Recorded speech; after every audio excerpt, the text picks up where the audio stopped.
Ada dua teman adik yang akhirnya meninggal karena disekap. Adik tahu kenapa meninggalnya? Sakitnya apa waktu itu?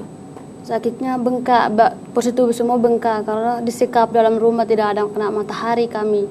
Jendela dikunci pakai gembok yang besar, juga masih tutup lagi pakai koran. Jadi kami disekap, kipas angin juga pakai pun sebatas. Jadi sekaplah, pengaplah dalam rumah situ. Sampai kami punya kawan semua pos tubuh semua bengkak dan sakit mah, jantung bengkak. Hanya semua rata-rata sakit bengkak ini. Kaki bengkak, pokoknya tangan, leher, muka semua, perut semua bengkak. Dan kalau sakit itu memang tidak ada yang mengobati di sana? Enggak sakit, muhar aja tanya, bilang ngeluhnya di mana, nanti yang sakit ini kasih tahu ngeluhnya di sini, di situ. Baru nanti muharnya pergi beli obatnya di depan gang yang dokter praktek, yang dokter Rahmat. Jadi dia beli obatnya di situ, baru datang kasih yang minum. Nggak dibawa ke rumah sakit, hanya tanya aja ngeluhnya di rumah itu, hanya tanya ngeluh sakit di mana, baru muharnya pergi beli. Waktu yang meninggal itu adik lihat yang meninggal? Iya, yang meninggal pertama itu pas kami sedang kerja, pas siang itu dia mati. Dia tidurnya di lantai di kami punya belakang, sedang kami lagi kerja. Jadi pokoknya dia tidur, muharnya masuk ke gudang, dia ngomong ke yang sakit, yang Marni ini. Bilang, mampus kan sekarang kamu baru tahu rasa. Bilang, mampus kamu. Jadi dia diam aja, dia balik lagi bilang, paling-paling kalian mati, dipulangkan kalian 30 juta melayang selesai. Apa tadi 30 juta? Iya, 30 juta melayang selesai kalau kalian mati dipulangkan. Dia ngomong begitu. Jadi dia ngomong begitu, dia baru aja lewat langsung Marninya mati. Pingsan di situ. Jadi dia turun ke lantai 1, baru naik ke mobil bawa ke rumah sakit. Mandornya gimana perlakuan mandor?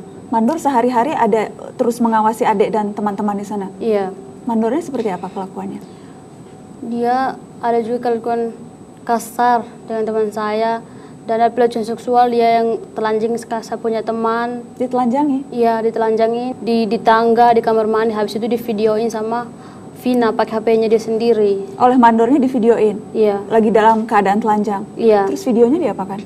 Videonya habis divideoin dikasih tunjuk di teman kami sesama ini, baru ditunjukin, bilang lihatlah teman kalian. Padahal dia videoin sendiri itu. Selain ditelanjangi, saya dengar juga ada sempat dicukur sampai botak kepalanya? Itu yang pertama pergi, yang sampai di rumah Muhar, yang rambut panjang digunting sampai botak. Itu yang Rindun, itu yang gunting, yang Yeni. Pokoknya yang rambut panjang digunting karena bilang ketebalan rambut, bilang malas keberatan kepala atau nanti rambut masuk ke makanan. Dikasih minum obat juga katanya? Iya, dikasih obat vitamin tambah darah, tapi nggak tahu itu, dikasih tahu aja bilang vitamin tambah darah.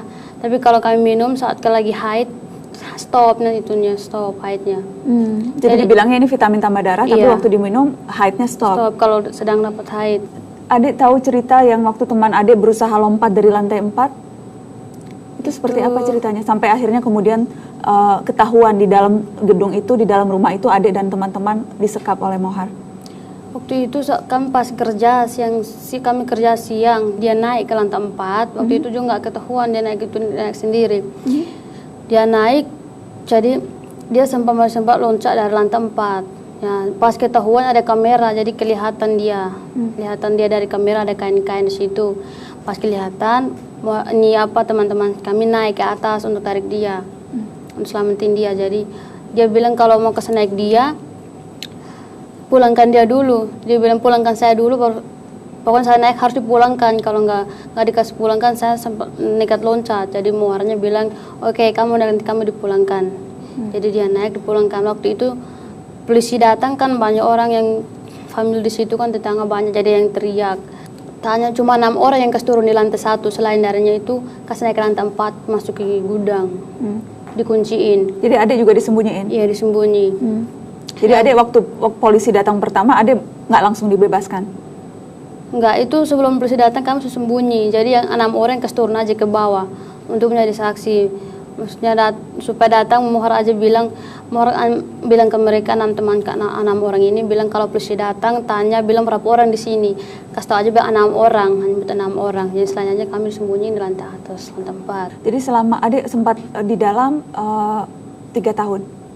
Disekap 3 tahun. Iya, Dan selama 3 tahun itu sama sekali tidak pernah menghubungi keluarga di NTT. tidak pernah komunikasi orang tua. Di dalam kamar, di dalam ruangan kami kerja situ pun tidak boleh berdoa, nggak keluar ke gereja. Berdoa di dalam nanti ketahuan, kan dia punya CCTV. Jadi kalau kami berkumpul begini, nanti dia pulang dari mall atau pulang dari kerja di mana, nanti datang dia buka kamera, kalau dapat lihat kami berkumpul begini nanti dia marah. Jadi kami dikasih hukum, nggak kasih hukumnya nanti makan nasi 2 sendok, minum air 1 botol. Kadang bersihkan rumah tangga sendiri 1 bulan. Jadi waktu kalau kami mau sembahyang, kami nanti kalau masuk kerja nanti sengaja bilang kami mau masuk ke WC, padahal itu enggak, kami masuk berdoa dalam kamar mandi karena di luar nggak diizin. Kadang dia bilang percuma kami berdoa terus percuma, Tuhan nggak dengar kami punya berdoa. Sempat dapat uang 3 tahun kerja di situ? Nggak dapat. Pokoknya setiap bulan kami kerja aja, setiap bulan nanti kasih turun kami ke lantai 1 untuk tanda tangan, tapi gaji nggak pernah diterima.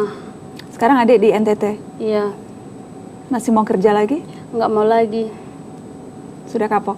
Iya. Jadi sekarang di rumah? Bantu orang tua bekerja.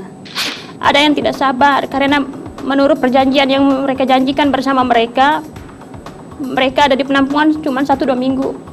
Ternyata ada teman-teman saya yang mengalami hal yang tidak baik di dalam sana. Ada yang sakit jiwa karena mereka mendapatkan di penampungan 7-8 bulan.